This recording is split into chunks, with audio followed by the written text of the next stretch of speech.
Assalamualaikum warahmatullahi wabarakatuh. Wilujeng Umi kalawargi sadaya.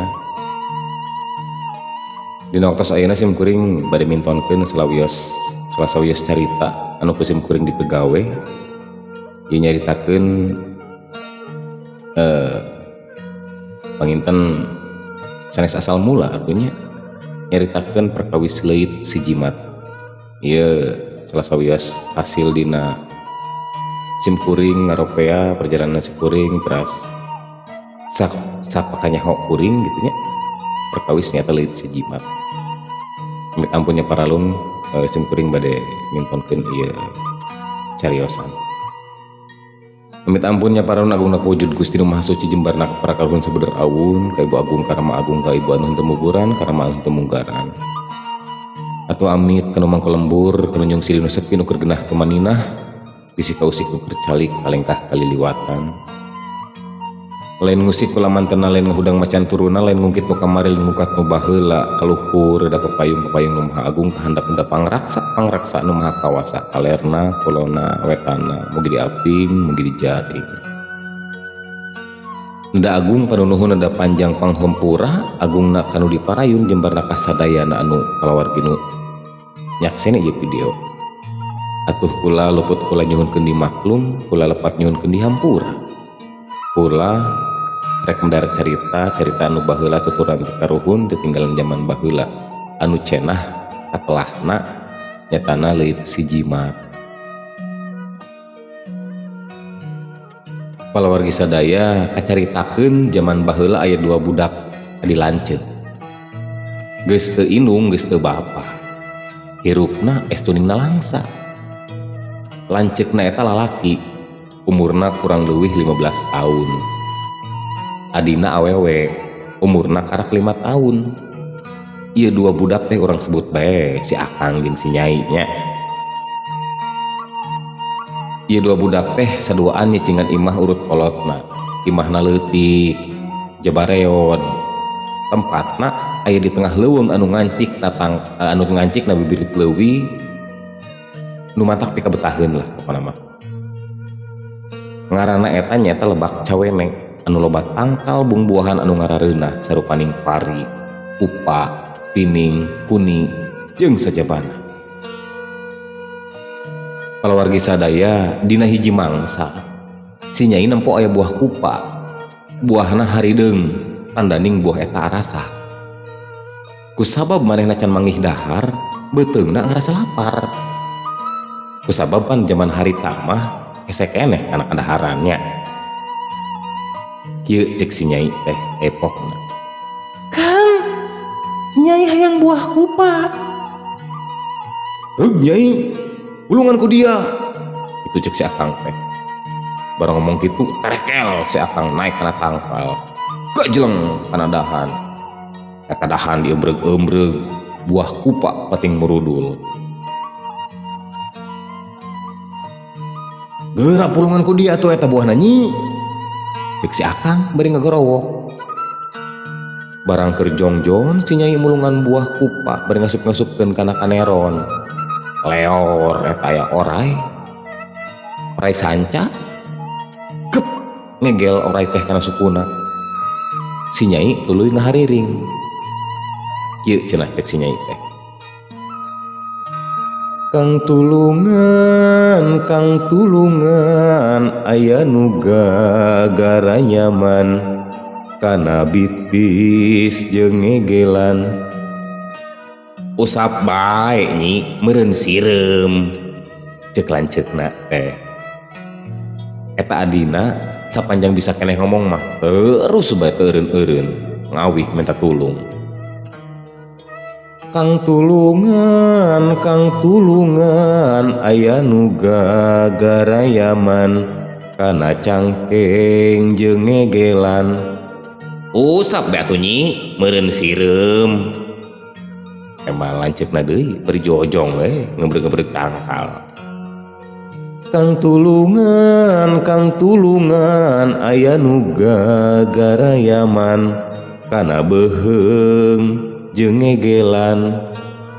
"Usap nyi usap meureun sireum eta mah." kitu jeung kitu we cek lanceukna teh bari teu neuleukeun ka handap bari cojong ngalabuah tah lanceuk namanya teu lila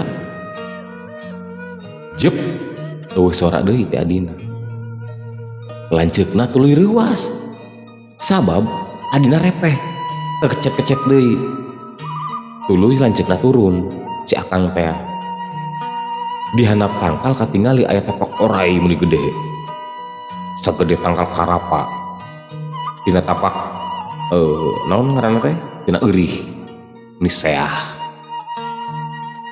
cek dinu pikiran lanceukna buah-buah orai disusulan eta tapak teh nepi ka tungtungna barang datang ja bener bae aya orai nu geus teu usik geus teu malik sigana kamarakaan balas kadahar adina dirampaan eta beuteung orai teh jeung bener siga aya tulang jelema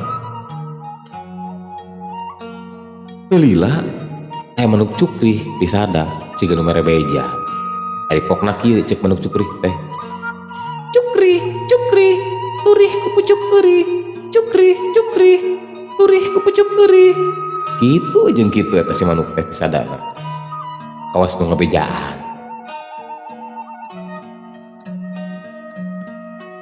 sabab teu mau pakarang eta si akang jeung boga rasa di bejaan ku manuk tadi manuk cukrih tuluy si akang gancang ngalah pucuk eurih diturih eta beuteung orai teh barang diturih gorehel adina kapanggih di jero beuteung orai tuluy dibawa balik barang datang ka imahna digolerkeun atuh dia tadi sosompang dina sosompang imahna bari digeberan hihid ditinggalan ini jeung aki na baheula